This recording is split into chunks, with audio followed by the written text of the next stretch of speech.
Hey guys, Sensei Steve here. In this video, I'm going to teach you everything you need to know about Ukemi. Stick around a little bit, I'll teach you a few things you probably don't need to know. Stay till the very end and I'll be so far off topic. Alright, so 99% of the people watching this video already know what Ukemi are. For the 1% you hear by accident, Ukemi, or breakfalls, are techniques we use in Judo to fall down safely or be thrown without getting hurt. The mats help, but anyone that's trained on a single layer of mat on concrete floor knows it's really all in the technique. Zipakatan.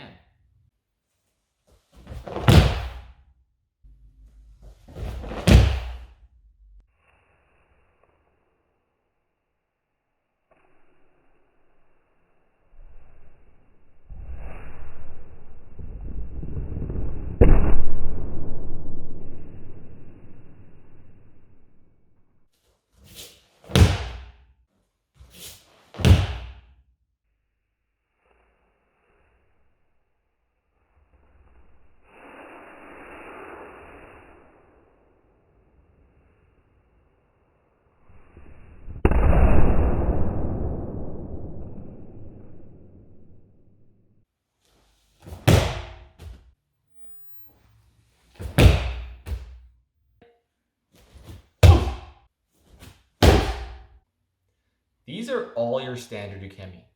Pretty much every judo club practices them every class as part of their warm-up. Now, I'm going to go through each technique again in possibly excessive detail. To learn a judo breakfall, you got to start from the bottom. Safest place, from the ground. We're going to first learn how to hit the mat. So when we're doing this, we start with our hands up so they can come down hard. Common mistake, people will just stick out their hands and fall on them, or just try to slap it from down here. Then you don't get very much speed built up, you don't hit the mat very hard. And that makes you take more of an impact on your body. So for a straight backwards breakfall, a koho ukemi, cross both your hands up in front of you, down hard. Up, down hard. Hands nice and open, trying to strike my whole palms. My back's on the mat, hands up, down hard. For a sokoho or yoko ukemi, or a zempagaten, you're going to land on your side. So for this, I'm going to bring this arm up, down. Up here, down. This is where you want to start. You want to practice that motion so that when you are falling, your arm slaps in the right place. New people will often stick their arms up like this. That's a bad angle on the shoulder, and it's not a very effective place to hit the mat. If I'm reaching up like this, there's shoulder impingement. It's more effective and safer to hit down closer to your body, not just the farthest place you can swing. So before you can even start to do zempagaten, you need to know how to roll. So we're going to start right with somersaults. Start from your crouching position. We're going to be tucking our chin, hands up, and they're going to go on the ground and protect our head. Ideally in a somersault, the top of your head never touches the ground. I'm here, I roll. I make myself as much of a ball as possible. I'm here, spine is curved, I'm round, trying to make a circle, and I roll. Alright, so you know how to roll, you know how to slap the mat. Now we got to make an actual shoulder roll out of this. We're going to start one leg leading. Have your back knee down for now. Coming down closer to the mat makes it more comfortable to start learning this. Going straight from standing and throwing yourself at the ground, you're going to be nervous, you're going to be new, you're going to make mistakes. Start low, start safe. So, right leg forward, right hand forward. My back hand is going to be the one that's slapping. It's going to be coming around, getting all the speed, going to hit the ground hard. Harder I hit the ground with this hand, the softer my body hits the ground. So here, I reach, I make a circle out of my body, roll over and slap. Come back the other way. So I'm here, Right foot forward, right hand forward. I'm turning my hand out. So that the pinky and side of my hand is facing up, using the outside of my arm and shoulder to make a big circle like this. I push off with my back leg, I roll. Once you've gotten comfortable doing this from your knees, you got a nice roll. The next part, doing it from standing. This is one step closer to actually being thrown, which is what we're trying to save ourselves from. Right leg forward, right hand forward, making a circle. Still making this shape with my hands. I'll quite often get very low here, get this hand close to the ground, then I'll roll. Coming back the other way. I step, I make a circle, come over and slap the mat. So a really important consideration for your safety, don't cross your feet. I've seen this a few times, it looks super painful, but people's ankle bones will sometimes smash into each other. Always practice spreading your feet nice and wide. Then if you have to get up, you have a wide base to get up from. And less likely you're going to smash your ankles or have someone step on your feet when they're together like this. Both of which can really hurt.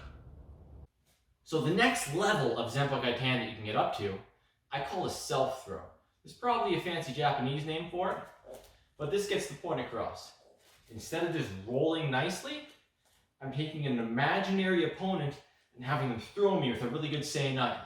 Looks something like this. Good breakfall? No problem.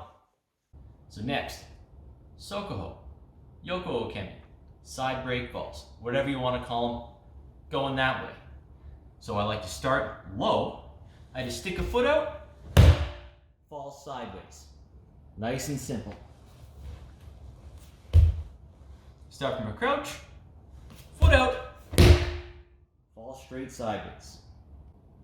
So next for your Sokoho Ukemi, cross your foot right in front, bend the leg you're standing on, and then fall sideways. Nice and slow and controlled when you're learning. Foot in front, hand up, like that.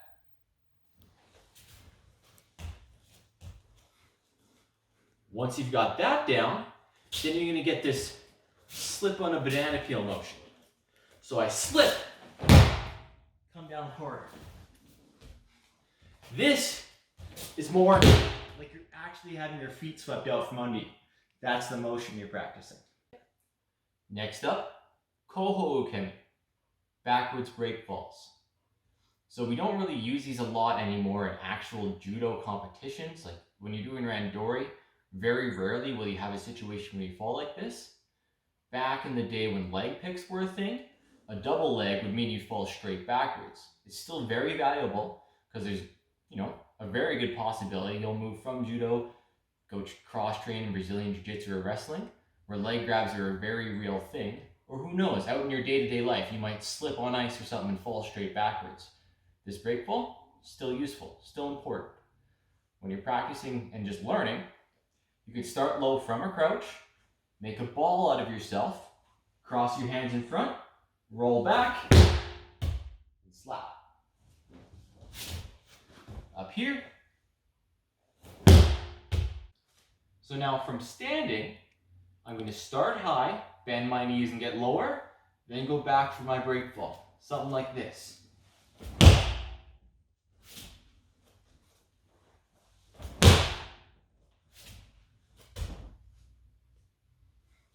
Eventually, you could work towards doing a roll out of it.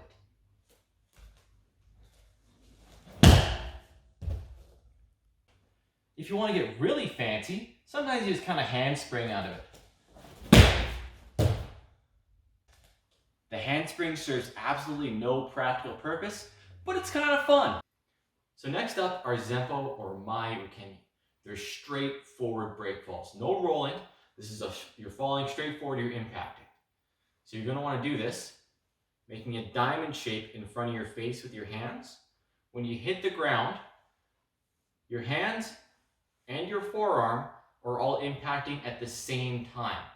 Again, I'm using this to spread out the surface area. I don't have a roll or a fall to help spread out the time. So the more surface area, the safer I'll be, less chance of me getting hurt. So when I do this, hands forward, falling, straight down like that. Once you're comfortable doing it from your knees, time to take it up. Do it from the feet. Start slow, work your way up to more advanced falls. For now, just fall straight forward.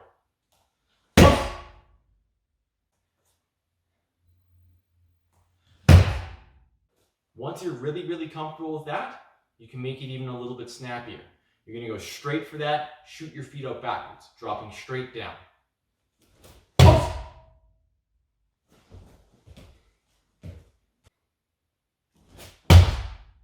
Alright, so for About Ukemi, 2 situations come to mind where it will be helpful. One, your opponent messes up. Say they step right in front of you for a Tai Toshi, but they don't have a good grip of your sleeve, you're tripping straight forward right onto your face. A About Ukemi will help prevent you from getting hurt. The other one is maybe they come in for a battle Sotogari. They kind of catch your leg but don't have very good control of you. But they still have my leg hooked, so I can't just easily step away. If I'm falling like this, I can turn and still land safely with a About Ukemi. Alright, so now we've gone over all the techniques and how to do them. Now for the fun part of this video, a lecture on the physics behind breakfalls. So you know what they say, it's not the fall that kills you, it's the sudden stop at the end. So when we're breakfalling, we're trying to control this. This is delta t, this is the change in time. That's really all we have a lot of control over in regards to this formula. And I'll break this down for you. Force equals mass times change in velocity over change in time. I cannot change how heavy I am in the middle of falling. I have some control over my rate of speed change. I have more control over the time that I take to spread that out. So when I'm falling, I have the mat cushioning me, and it compressing gives me a little more time to take the impact off my body. But the act of slapping and rolling and going through the breakfall further helps me spread that out over more time. The other factor we have control over is pressure. Most commonly, we refer to PSI, which is pounds per square inch. And that square inch is what's really important. It's the difference between landing on my big open hand, slapping the mat, or falling on just the point of my elbow. This is far more jarring and a sharper impact than slapping with my big open palm. And again, this comes back to basic physics. Pressure equals force, which we got from that, over area. That's the difference between elbow or big palm, or closed hand, or fist, or the side of your hand.